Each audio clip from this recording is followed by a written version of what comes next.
A teenage peasant girl, born in a forgotten corner of France, would one day stand before kings, command armies, and alter the course of European history.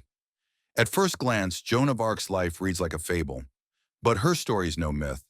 It was lived in the smoke of battle, in the whispers of medieval faith, and in the shadow of a kingdom on the verge of collapse.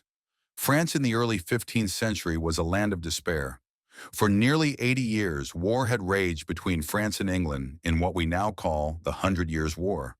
What had begun as a dynastic struggle over succession had grown into a relentless cycle of sieges, raids, and political betrayals.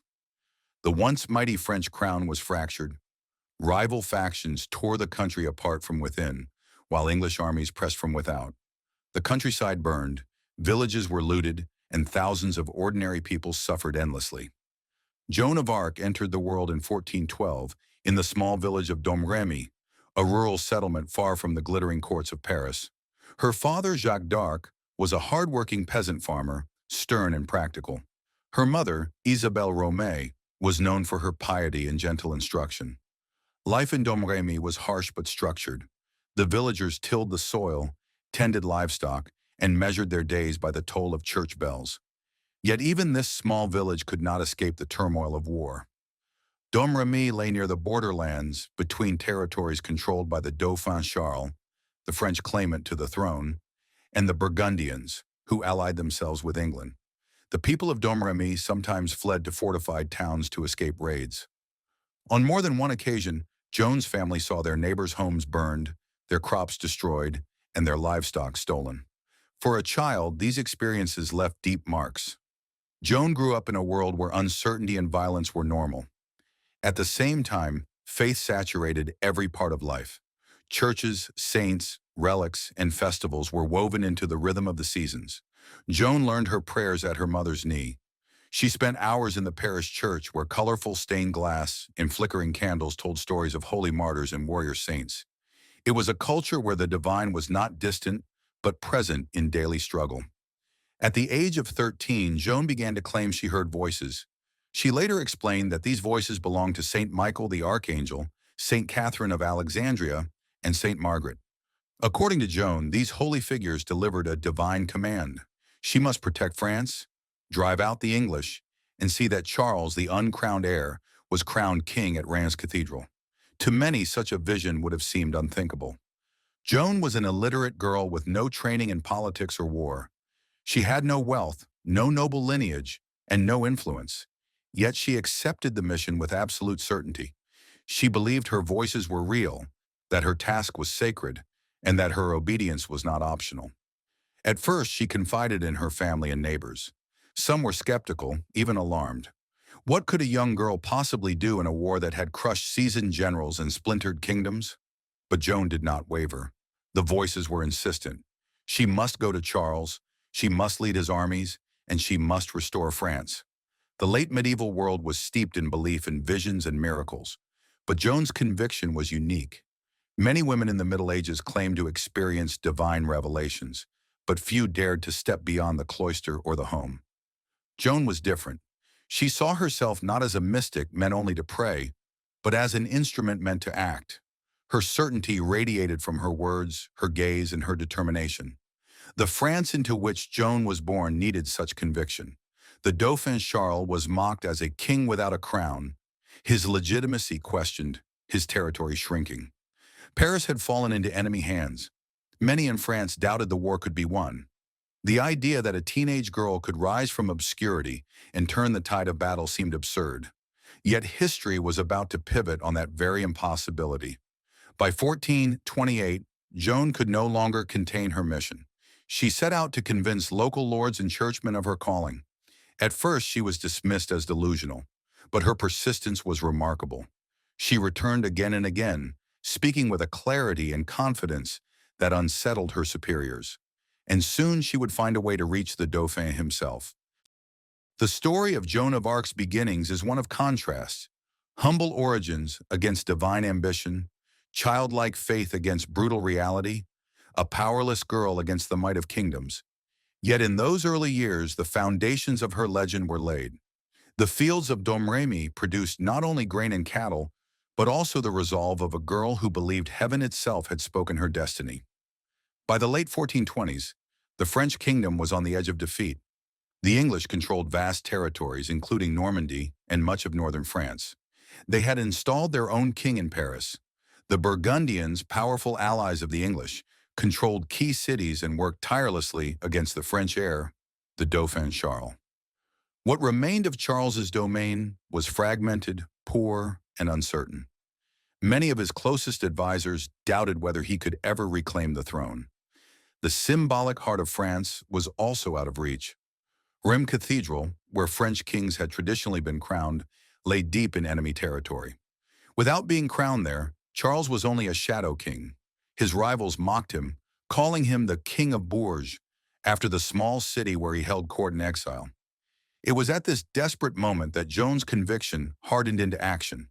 In 1428, she sought out the captain of a nearby garrison, Robert de Baudricourt, in the town of Vaucouleurs.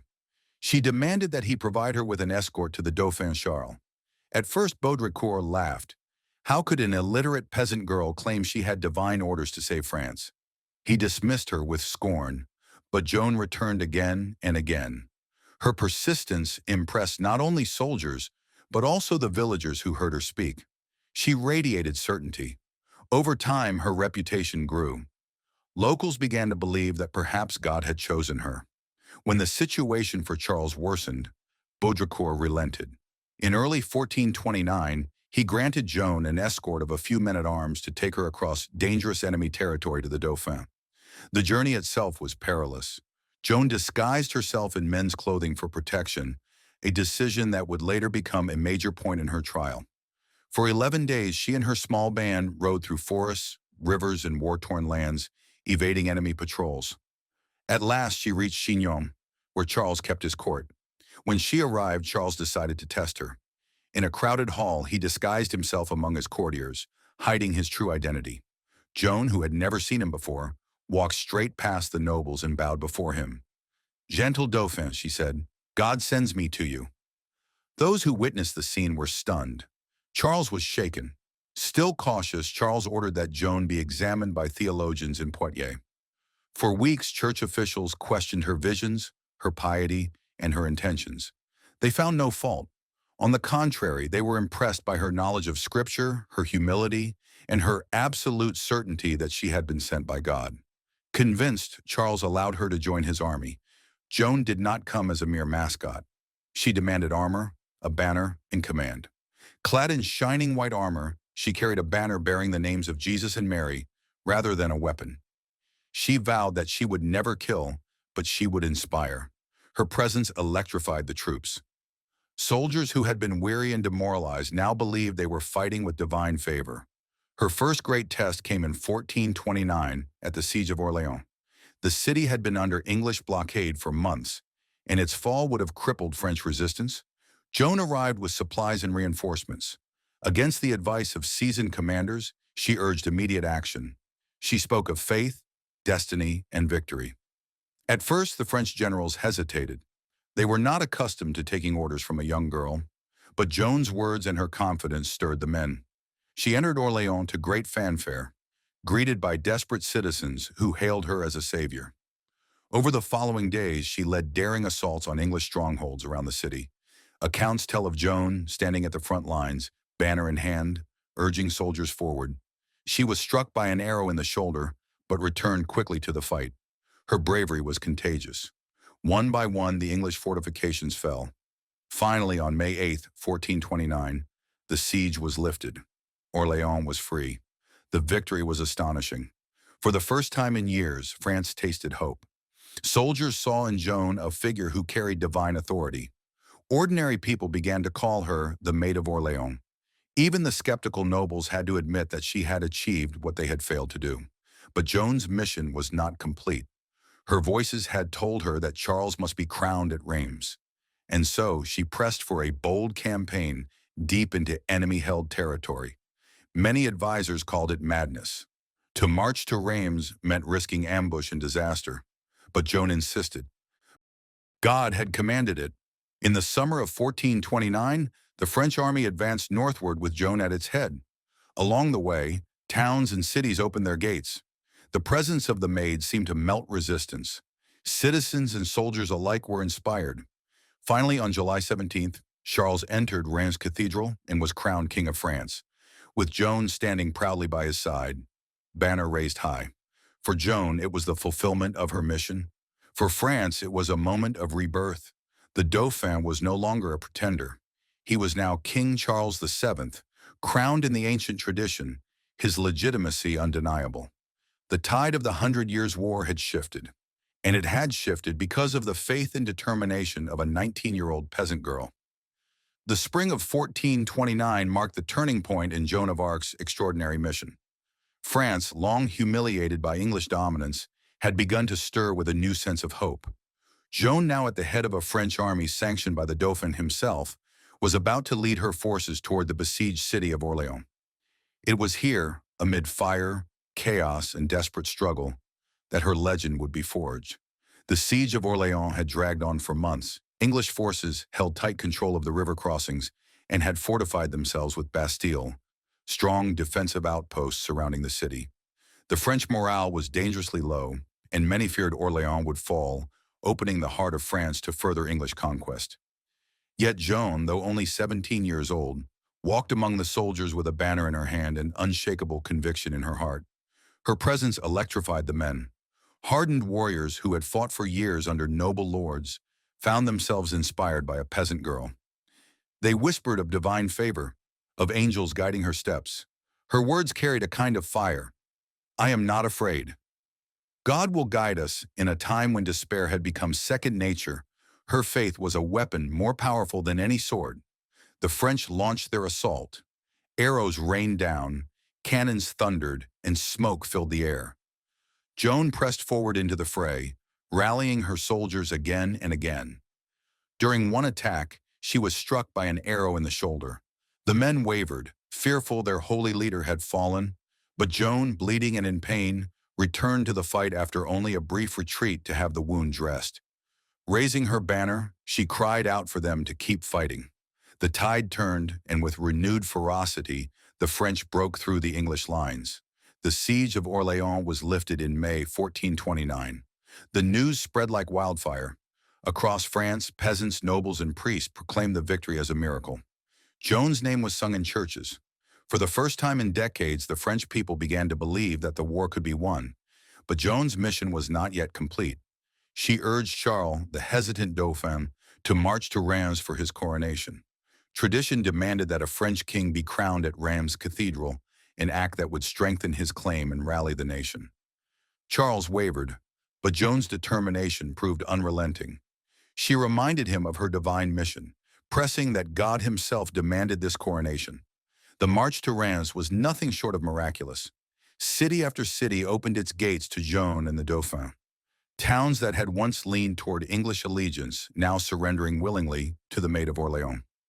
Her reputation preceded her, and her presence seemed to dissolve resistance. By July, Charles entered Reims. On July 17, 1429, the coronation of Charles VII took place in the great cathedral. Joan stood beside him, banner in hand, tears streaming down her face. The child of a peasant family from Domrémy had brought the Dauphin to his throne. Her voices had not lied. She had fulfilled the task set before her. The people wept with joy, and the air rang with the sound of bells. France had a crowned king once more, and Joan of Arc was hailed as the savior of the nation. Yet her triumph contained the seeds of her downfall. Power breeds suspicion. Many among Charles's court began to view Joan with unease. How could a peasant girl hold such sway over nobles and generals? Some muttered of witchcraft. Others feared she threatened their authority.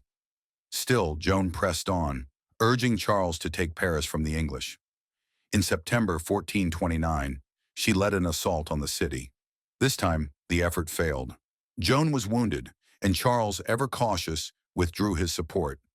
Frustration gnawed at her, but she refused to abandon her mission. By 1430, Joan returned to the battlefield, still convinced that God's will demanded France's freedom. At Compiègne, during a skirmish with Burgundian forces allied to the English, she was pulled from her horse and captured. The Maid of Orléans was now a prisoner, betrayed not only by her enemies, but also, in a sense, by her king. Charles made no serious effort to rescue her. She had served her purpose, and the court was eager to distance itself from her growing mystique.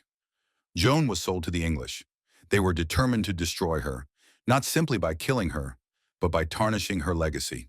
A trial was arranged in Rouen under the authority of the pro-English bishop Pierre Cochon. The proceedings were a show trial stacked against her from the beginning. The charges were grave: heresy, sorcery, and dressing in men's clothing. But beneath the legal pretense, the true aim was to break her spirit and discredit her as a fraud. Joan, however, stood firm. Questioned by scholars and clerics, she responded with clarity and wit that stunned even her accusers. "If I am not in God's grace," she said, "may God put me there. If I am, may he keep me there." The trial dragged on for months. The English wanted a confession, a public admission that would undo the aura of divine favor. Joan resisted, even under threat of torture. She was ultimately condemned, not because of any genuine crime, but because she embodied something dangerous: hope. On May 30th, 1431, Joan was led to the stake in Rouen marketplace. She was only 19 years old. As the flames rose, she cried out for Jesus, her voice echoing across the square. Witnesses claimed that even her enemies wept. Some English soldiers murmured that they had burned a saint. Her body was reduced to ash, scattered into the river Seine, so that no relics could remain. But her memory could not be destroyed. Joan of Arc, the Maid of Orléans, had become immortal. Her death was not an end, but a beginning, a symbol of resistance, faith, and the power of conviction. The flames at Rouen may have consumed Joan's body, but they could not erase her memory. Even as smoke curled into the sky on that fateful day in 1431, whispers spread among the crowd. Soldiers who had mocked her days before now murmured that a saint had been martyred. The English had hoped her death would silence her name forever. Instead, they had given birth to a legend. In the immediate years after her execution, the 100 Years' War continued. France remained fractured, torn by shifting alliances and the ever-present English threat. But Joan's sacrifice ignited something that could not be extinguished. Her courage and her vision lingered like an ember glowing in the hearts of the French. Charles VII, the very king whose crown she had secured, seemed strangely silent in the face of her death. He made little effort to intervene during her trial. Yet in the years that followed, Joan's memory continued to bolster his reign. Cities that once wavered in their loyalty now remembered the Maid of Orléans and the God-given legitimacy she had bestowed upon their king. By 1453, the 100 Years' War drew to a close, with France triumphant.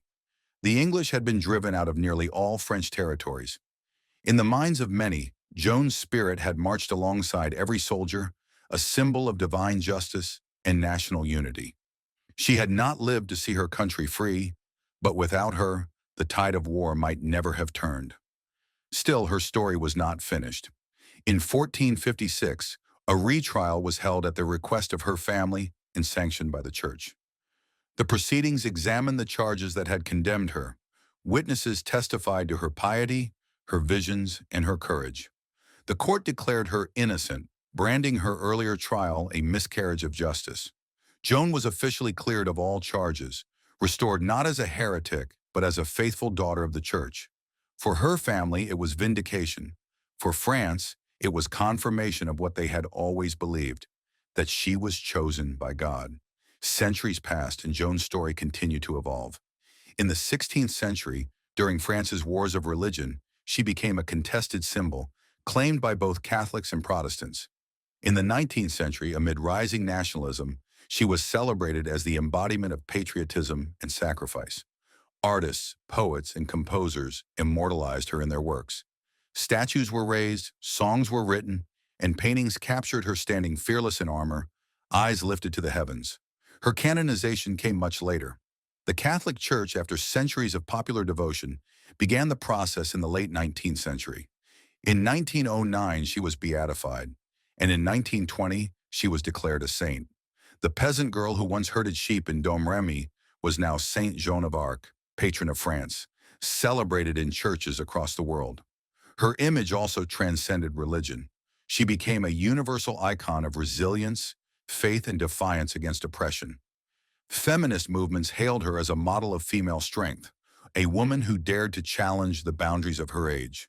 Military leaders invoked her as a patron of courage and strategy. Writers and filmmakers cast her as a timeless heroine. Even in modern France, Joan's legacy remains alive. Each year, ceremonies commemorate her victories and her sacrifice. Streets, schools, and monuments bear her name. She is not merely remembered as a historical figure, but as a living presence woven into the national identity. What makes Joan's legacy endure is not just her victories, nor even her martyrdom. It is the purity of her conviction. She was not driven by power, wealth, or ambition. She sought no throne, no riches, no earthly reward. Her purpose was singular, to fulfill what she believed was God's will. That unshakable clarity gave her strength to face kings, soldiers, and even death itself without fear. In the end, Joan of Arc's life is a story of paradox. A peasant girl who commanded armies, a teenager who counseled kings, a condemned heretic who became a saint. Her journey reminds us that greatness often rises from the most unlikely places, and that conviction, when rooted in faith and courage, can alter the course of history. More than 6 centuries later, Joan continues to inspire. Her voice, though silenced by fire, still echoes in every struggle against tyranny, every stand for justice, every act of faith against impossible odds. Her story asks us a question. What do we believe in so deeply that we would risk everything for it? Joan of Arc answered that question not with words but with her life. Closing call to action. If you found Joan's journey as moving as we did, share her story. Let her courage live on, not only in history books, but in our own actions. Subscribe for more untold stories of history's most extraordinary figures, and keep the spirit of the Maid of Orléans alive.